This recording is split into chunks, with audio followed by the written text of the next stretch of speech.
how the Dogman became part of my life. Dear Scary Stories NYC. Okay, so I ain't the smartest guy out there. I didn't go to school for long, and I got stuck at a reading level like 2nd grade or something, I don't know. But that don't mean I can't share my own scary story. It's about the first time I ever saw a Michigan Dogman. Yeah, I know, sounds like some made-up stuff, but I swear to you, this happened, and it happened to me.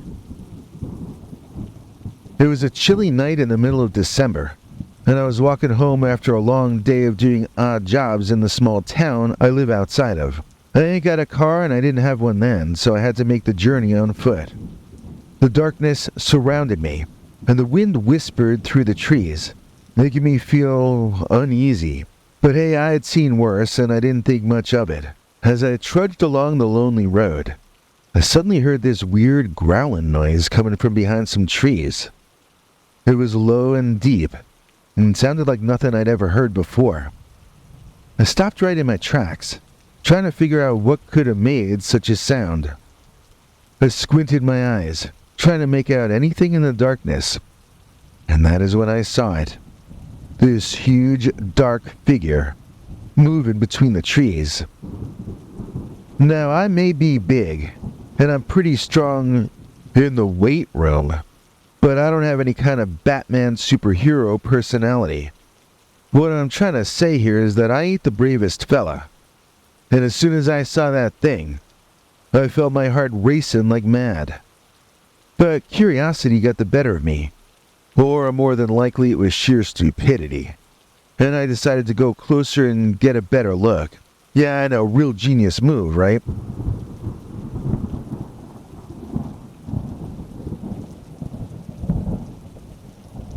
So I crept toward the figure, stepping carefully to not make a sound.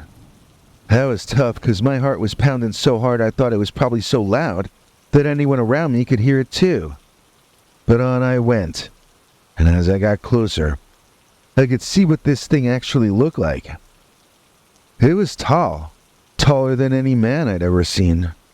Its body was all covered in matted fur that looked like it hadn't seen a brush in years.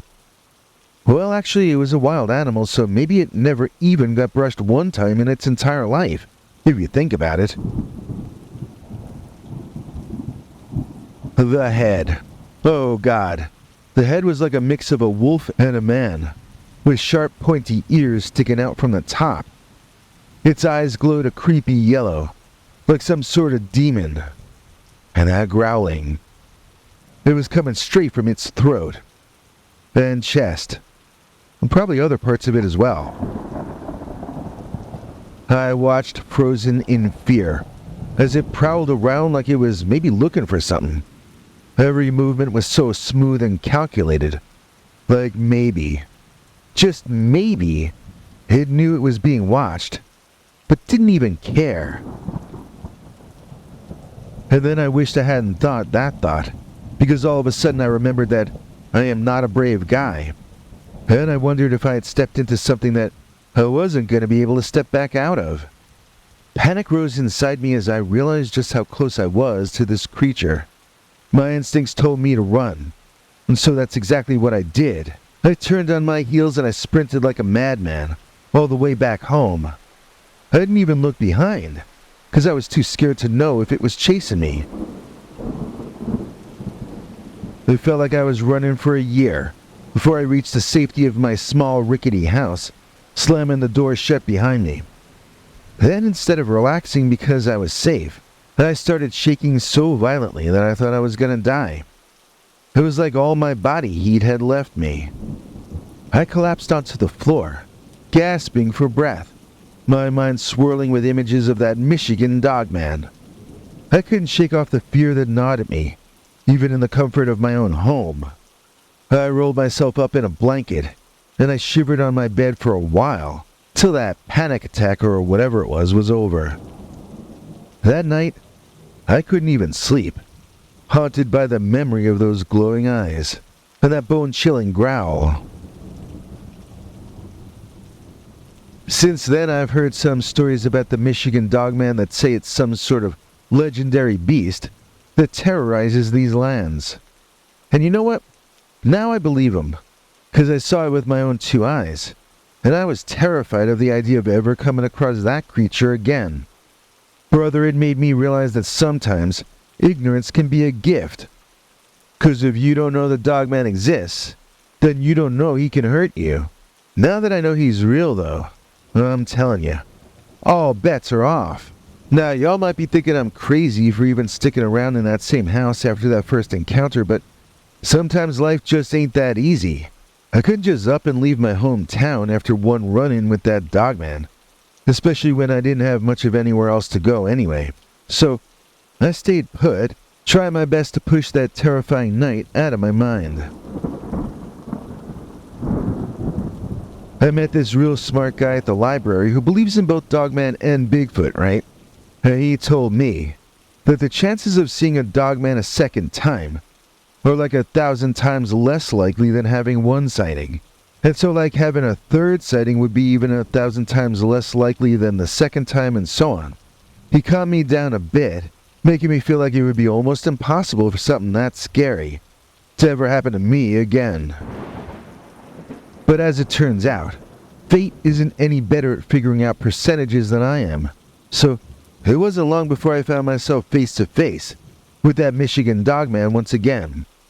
This time, it was lurking under that old covered bridge, like some twisted version of a troll from them grim fairy tales my mom used to read me. It was a warm summer evening, and I was walking back from a late night fishing trip by the river. I caught a decent catch, too, and I was feeling pretty content with myself. The moon hung low in the sky, casting an eerie glow over the land, and the crickets sang their familiar song. As I approached the old covered bridge, my ears picked up on a strange sort of orchestration of growls and snarls echoing from down under beneath it. It sounded like an animal was eating something under the bridge. My heart sank to my gut, and I figured I knew exactly what was waiting for me there. I jumped straight from feeling good to that paranoid feeling, and I knew this was about me somehow. That Dogman hadn't forgotten me, and it seemed like it wanted to make sure I didn't forget it either. With every step I took closer, the growls grew louder and more ferocious. Sweat dripped down my forehead, and the fear ran down my spine, both at the same time as each other.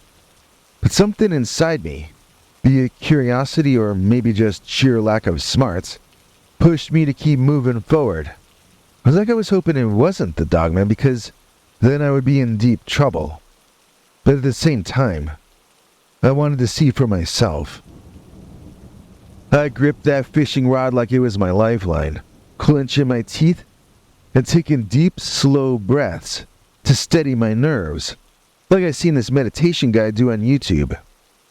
The closer I got, the stronger the stench hit me, a putrid combination of damp earth and decaying flesh.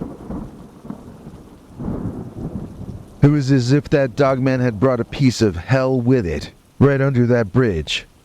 Finally, I reached the entrance of the bridge. The growling, the snarling. It was almost deafening. My mind raced with thoughts of escape, but something pulled me toward the dark abyss below. There I was, and it was time to look and see if that was the Dogman under the bridge, or what else it might be. At the last second, though, I chickened out, and I decided to cross through that old covered bridge and make my way home instead.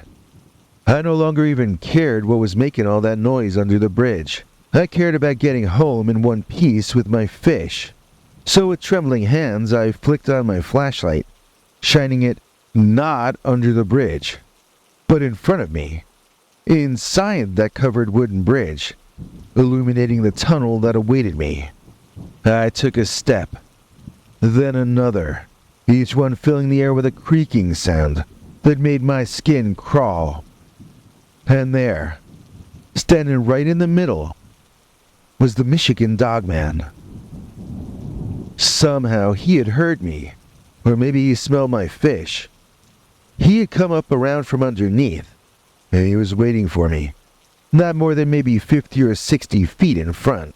In the light of my flashlight, I could see that its fur was matted and covered in mud, its claws scraped against the wooden floor, and its eyes, those yellow, penetrating eyes, stared directly into my soul and turned my legs to immovable concrete poles underneath me.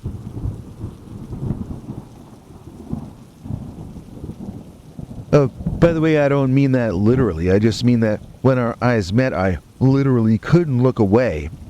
And I couldn't move my legs anymore either. I think it was just fear. But if it was some kind of a mental control that worked through its eyes, well, I just can't say. In either case, I felt frozen in place, the weight of its gaze holding me hostage. It let out a long guttural howl that sent shivers up and down through all of me. I started crying for my mama. When she rejoined our maker over 10 years before this happened. Fear strangled me, tight as a noose, as I stood face to face with this mythic creature. It looked like something from a movie. It didn't look like it could be real. But I could tell by the horrible smell that this were no fantasy. But somehow, some way, I managed to wrench myself out of that paralyzing fear. I remembered another way I could get home without using this bridge at all. My instincts kicked in, and I turned on my heel, tearing away from that haunted bridge as fast as my legs could carry me.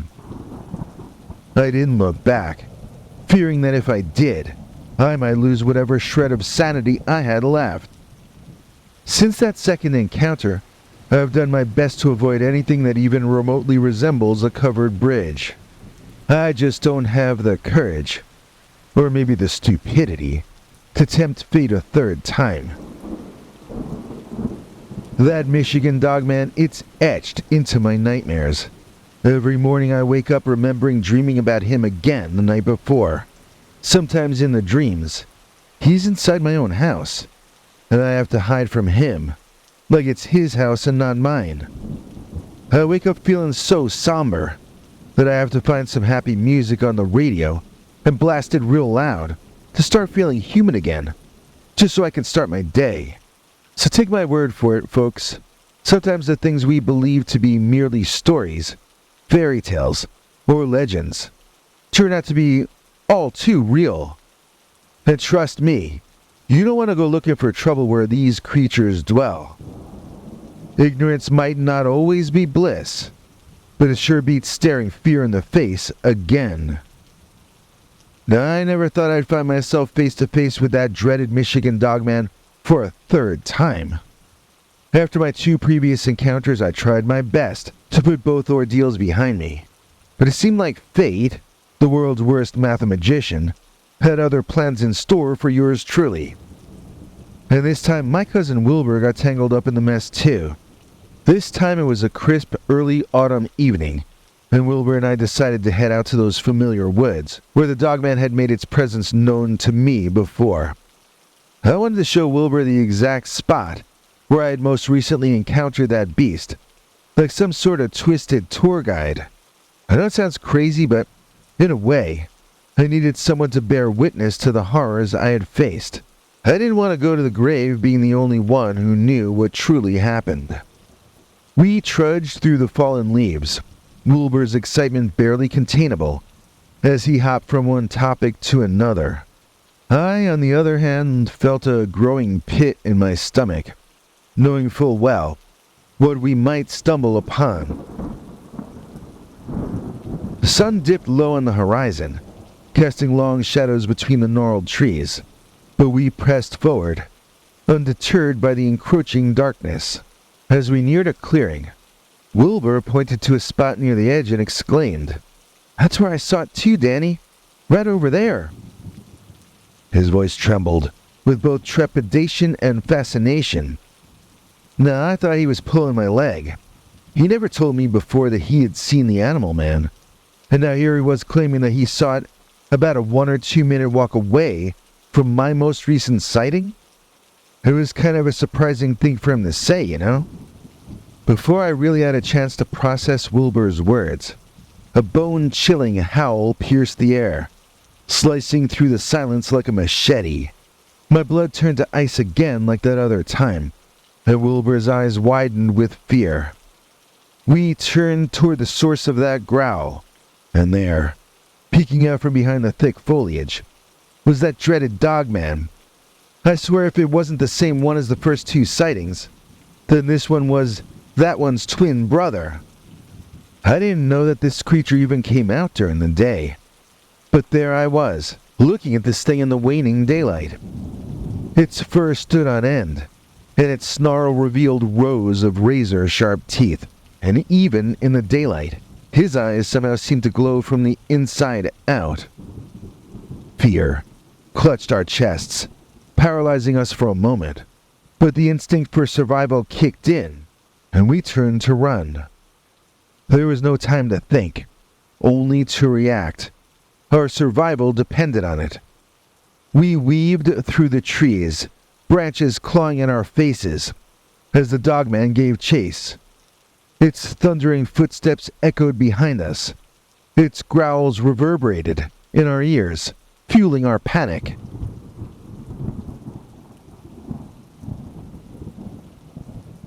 Wilbur, bless his heart, stumbled over a root, his yelp of pain mingling with the chaos of our escape. I glanced back, seeing that Dogman closing in on him, its monstrous form appearing larger and more ferocious with each passing second. Adrenaline surged through my veins, and I made a split-second decision to divert that Dogman's attention. I started screaming and jumping up and down, waving my arms over my head. The Dogman gave me a hateful expression, but then he ignored Wilbur, and he came on after me instead. I started running, and it started chasing. I swerved toward a fallen log, hurling myself behind it just as the Dogman lunged toward me, its claws narrowly missing my leg. I heard Wilbur's desperate cries urging me to hurry, and I mustered all the strength I had left. I scrambled to my feet, ignoring the pain pulsating through my weary body. With a burst of speed, I caught up to Wilbur. We ran as if our lives depended on it. And, to be honest, they did. We finally burst through the tree line and stumbled onto a neighboring property. My neighbor Joe called us all kinds of nasty names and told us to get off his land, but we were too scared to stop running toward him. We ran right up to Joe's feet and collapsed, gasping for breath, our hearts pounding in our chests. The Dogman burst loudly through the woodline into Joe's backyard, saw this scene in front of him, and then retreated back into the shadows. Maybe he wasn't sure if he could take down all three of us or something like that. I'm not sure why it retreated, but I knew that for the moment we were safe. My neighbor Joe was in a state of shock, though Wilbur and I were fine. From that day on, Wilbur and I learned our lesson. We decided it was best to leave those woods behind, the Dogman's territory forever taunting us. The nightmares that followed served as constant reminders of our near escape, and they were a lot worse than the dreams I'd been having before, too. Now, after my previous encounters, I thought I could escape the clutches of this monstrous creature by staying within the safety of my own four walls. Oh, how wrong I was. It started a few weeks after that fateful day in the woods with my cousin Wilbur. Night had settled over the town, and I had retreated to the solitude of my little house by the woods. I was thinking I was safe as long as I stayed inside, away from the Dogman that lurked outside. But then this thing started happening where I'd wake up in the middle of the night, and I'd be hearing strange sounds coming from the outside. At first I figured it was my imagination, remnants of the fear from my dreams playing tricks on me. But as the nights wore on, those sounds grew louder and more distinct, the haunting howls and low guttural growls that I had come to dread. This started becoming a regular thing, happening on succeeding nights. I would wake up from a nightmare about the Dogman, and I'd hear noises outside the house. One night I mustered the courage to peer through my window, hoping to catch a glimpse of what could be causing this annoying nonsense. And there, in the moonlight, I saw it. The unmistakable figure of the Dogman. Its eyes glowed with a sinister gleam, and its nasty fur rustled in the wind. It stood there, just beyond my property, taunting me with its presence. Terrified, I closed the curtains, convinced that this nightmare would end as soon as I shut out its piercing gaze. But I was wrong. Night after night, the Dogman returned, scratching at my door and windows, causing my blood to go cold, and making me shiver violently all over again. Its growls echoed through my own home, meaning that I no longer had any safe place to go in the entire world. And I tried to seek help, sharing my story with others. But instead of responding about the details of my encounters, people made comments calling me illiterate and other nasty words. Their skeptical glances and insulting remarks made me feel even more alone. I began to accept that my encounters with this creature were my burden alone to bear. Days turned into weeks and weeks turned into months, but nothing did never get any better. A decent night's sleep is a distant memory, replaced by nightmares and waking up in the darkness looking around for any sign of the Dogman's presence. I live in a state of perpetual exhaustion, my mind teetering on the edge of me becoming a total whack job.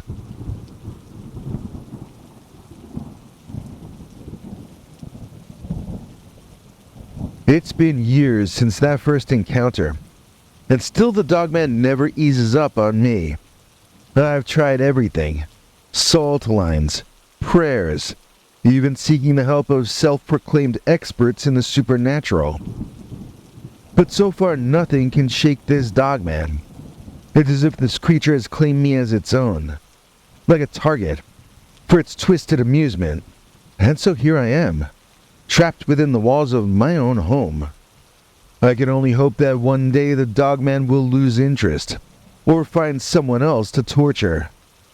But until that day, I'll remain here, forever plagued by the haunting presence of the Michigan Dogman.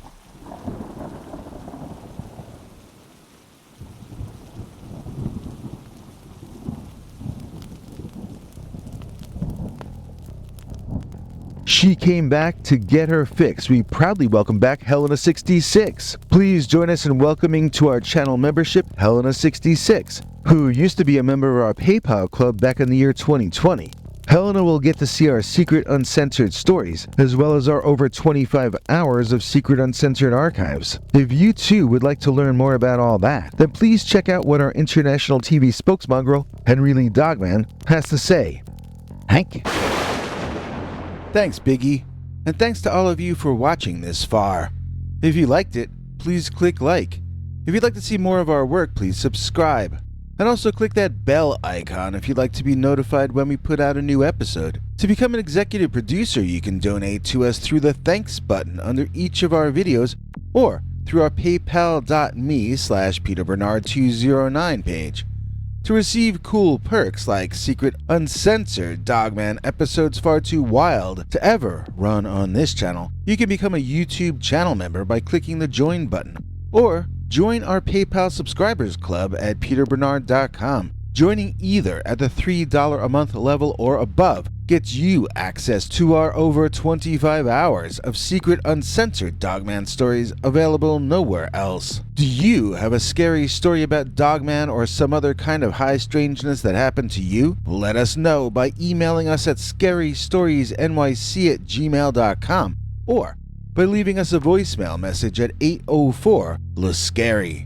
You may need to call back on that one. It cuts off after I think 3 minutes. And if you don't want to do any of that stuff, thank you for simply watching to the end.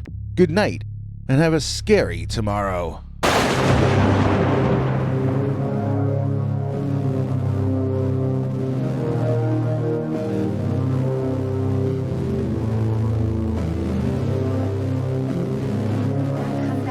back for more scary stories.